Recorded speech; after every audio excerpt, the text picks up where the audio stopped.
মা, mutton, mutton. কি মত না, কেমন কাটলো জামাইয়া তোর? শাশুড়ি কেমন যত্ন করলো?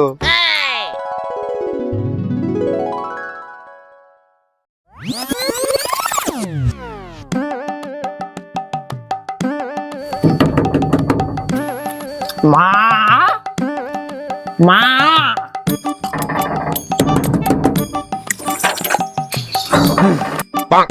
কি মিষ্টি বাবা? বাজার কি নতুন মিষ্টি বের হয়েছে? এত হালকা কেন? না না মা, আসলে ওখানে মোটে দুটো মিষ্টি আছে, একটা আমার জন্য আর একটা আপনার মেয়ের জন্য। আসলে আপনাদের তো সুগার, তাই আর কি আপনার জন্য আনা হয়নি। তা বাবা, এত কষ্ট করার কি আছে? এটুকু তো আমরাই করে নিতে পারতাম। অকাল কুষ্মান্ড একটা। কেন যে এর সাথে বিয়েটা হলো? হা ভগবান, নিজের বাপের বাড়ি তার কোনো মান সম্মান রইলো না। একবার বাড়ি চলো, তারপরের বদলা আমি হাড়ে হাড়ে নেব।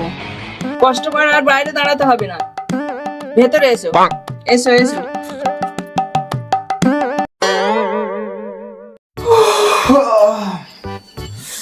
আজ বুঝলে তো, সকালের জলখাবারটা পুরো জমে গেছে। মটন, মটন রান্না হচ্ছে রান্নাঘরে, তাই না?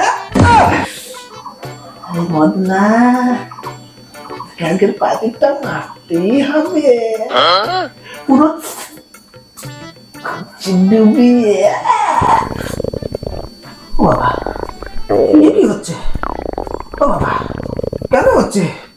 ওগো, গামছাটা নিয়ে এসো, নিয়ে এসো।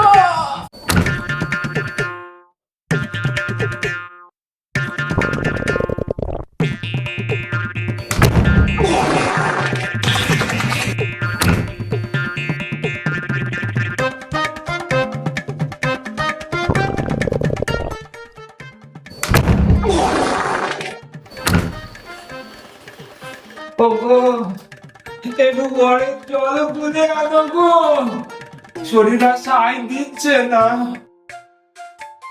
কি হলো তোমার? আর বলো না, ট্যাঙ্কির জল শুকোতে গেল, আমার হাতে জল আর শুকোতে না। ও বাবা, তুমি একটু দাঁড়াও, আমি একটু যাই।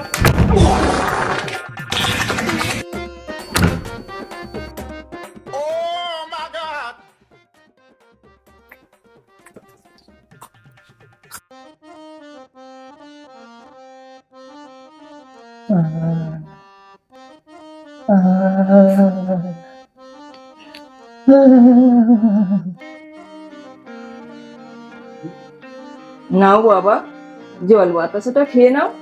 দুর্বল শরীরে আজ দুপুরে তোমার এটাই খাবার। মা, মটন, মটন।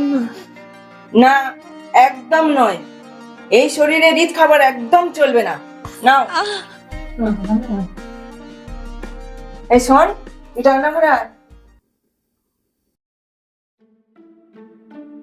মা, আমার খুব চিন্তা হচ্ছে, কি হবে?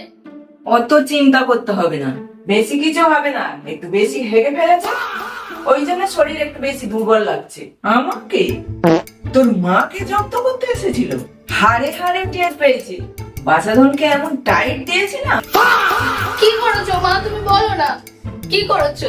জামাই আমাদের জব্দ করতে এসেছিল, তাই তোর বাবাকে বাজার থেকে জোলাপ আনতে বলেছি, আর সেই জোলাপ জল খাবারে মিশিয়ে দিয়েছি। ব্যাস, বাকিটা জোলাপ করেছে। আরে কি ভাবছিস? কি আর ভাববো, প্রথম জামাই ষষ্ঠী, বুঝলি তো? সে কি জামাই আদর, বাপ রে বাপ। দুপুরের মহাভোজ যা দিল না, সেই লেভেলে। তোরাও বিয়ে কর, তারপর বুঝবি কত ধান, কত চাল।